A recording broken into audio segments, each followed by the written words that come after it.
এখন কথা বলবো ক্যাম নিয়ে। ক্যামের পুরো কথা হচ্ছে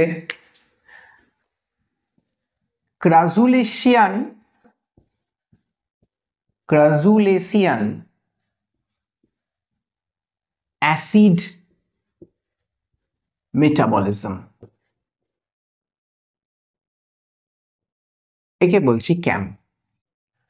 ক্রাজুলেসি ফ্যামিলির যে সমস্ত গাছ রয়েছে তাদের মধ্যে এই স্পেশাল এক ধরনের মেটাবলিজম বা বিপাক্রিয়া দেখতে পাওয়া যায় যখন গ্লুকোজ তৈরি হয় তখন, তাই জন্য একে বলা হচ্ছে ক্রাজুলেশিয়ান অ্যাসিড মেটাবলিজম। কার মধ্যে দেখতে পাওয়া যাচ্ছে? এক্সাম্পল হিসাবে গাছের নাম আমরা বলতে পারি ওপানসিয়া, ব্রায়োফাইলাম, এই সমস্ত প্লান্টের মধ্যে আমরা দেখতে পাচ্ছি। এই সমস্ত ওপানসিয়া আর bryophyllum type of xerophytic or semi arid or arid যে সমস্ত প্লান্ট রয়েছে এদের ক্যারেক্টারিস্টিক ফিচার্স কি কি? পয়েন্ট নাম্বার 1, এদের যে স্টোমাটা, সেই স্টোমাটা ভেতর দিকে একটু ঢোকা থাকে, যাকে বলা হচ্ছে সাঙ্কেন স্টোমাটা। কেন সাঙ্কেন স্টোমাটা থাকছে? এটা জন্মাচ্ছে ওরকম এরিড রিজিয়নেতে, সেখানেতে ওয়াটার লস অনেক বেশি, ওয়াটার লস যাতে কম হয় সেই জন্য স্টোমাটাটা একটু ভেতর দিকে থাকে, সেই জন্য একে বলছে সাঙ্কেন স্টোমাটা। এবং এই স্টোমাটার ক্রাজুলেসি ফ্যামিলির যে প্লান্ট রয়েছে এদের স্টোমাটার একটা স্পেশাল ফিচার দেখতে পাওয়া যাচ্ছে। সেই ফিচারটা কি? এটা সকালবেলা স্টোমাটাকে বন্ধ করে রাখছে, স্টোমাটা দিয়ে ট্রান্সপিরেশন, স্টোমাটাকে জল ইভাপোরেট হয়ে বাইরে বেরিয়ে যায়। স্টোমাটাকে যদি বন্ধ করে রাখা হয় তাহলে জল ইভাপোরেট হয়ে বাইরে বেরোতে পারবে না, অর্থাৎ ট্রান্সপিরেশন রেট কমে যাবে। রাত্রির বেলা ওরা কিন্তু কার্বন ডাই অক্সাইড নেওয়ার জন্য স্টোমাটাকে আবার ওপেন করে।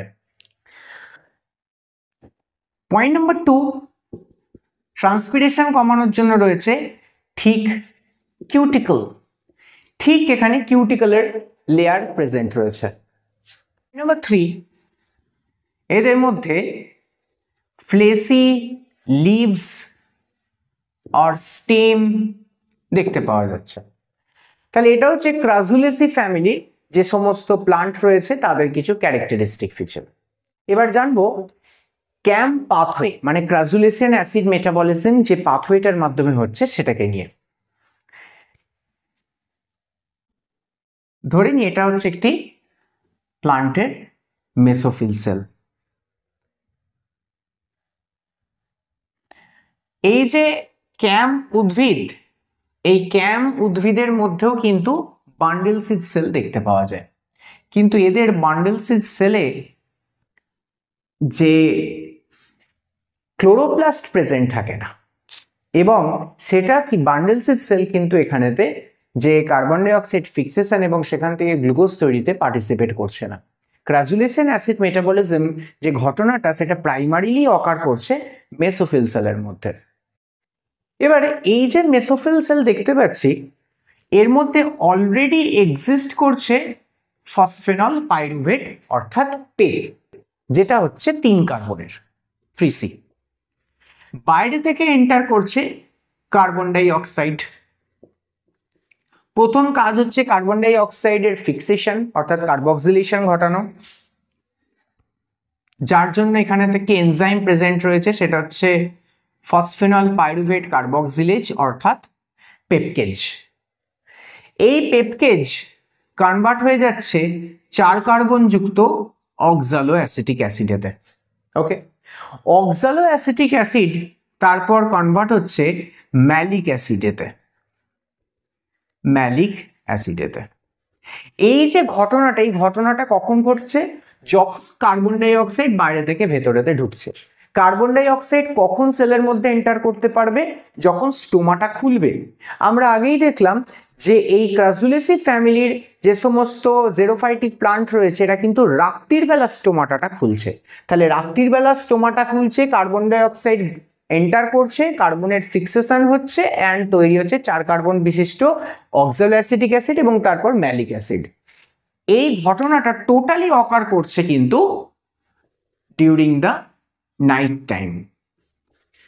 ওকে, এই ম্যালিক অ্যাসিড সেলের মধ্যে যে ভ্যাকুয়াল প্রেজেন্ট রয়েছে সেলের মধ্যে, যে ভ্যাকুয়াল প্রেজেন্ট রয়েছে সেই ভ্যাকুয়ালের মধ্যে এন্টার করছে ম্যালিক অ্যাসিড, এবং ম্যালিক অ্যাসিড ভ্যাকুয়ালের ভেতর সারা রাত্রিবেলা ধরে থাকছে।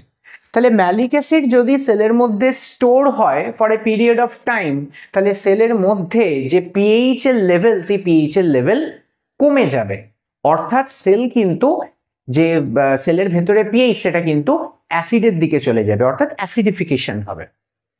এই ঘটনাটা পুরোপুরি হলো ডিউরিং দ্য নাইট কন্ডিশন। সকালবেলা এই ম্যালিক অ্যাসিড আবার সাইটোপ্লাজমেতে এন্টার করছে, অর্থাৎ ম্যালিক অ্যাসিড তখন ভ্যাকুয়াল থেকে বাইরে বেরোচ্ছে। তারপর এই ম্যালিক অ্যাসিড থেকে কার্বন ডাই অক্সাইড বাইরে রিলিজ হচ্ছে, and carbon dioxide enter করছে গ্লুকোজ তৈরির জন্য C3 সাইকেলেতে এন্টার করছে, এবং C3 সাইকেল থেকে আলটিমেটলি তৈরি হচ্ছে গ্লুকোজ।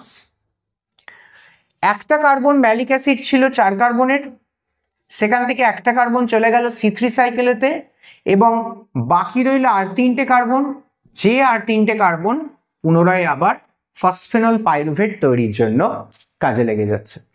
এই যে ম্যালিক অ্যাসিড ভ্যাকুয়াল থেকে বাইরে বেরোনো, সেটা আবার C3 সাইকেলেতে এন্টার করা, এই টোটাল ঘটনাটা কিন্তু ঘটছে ডিউরিং দ্য ডে টাইম।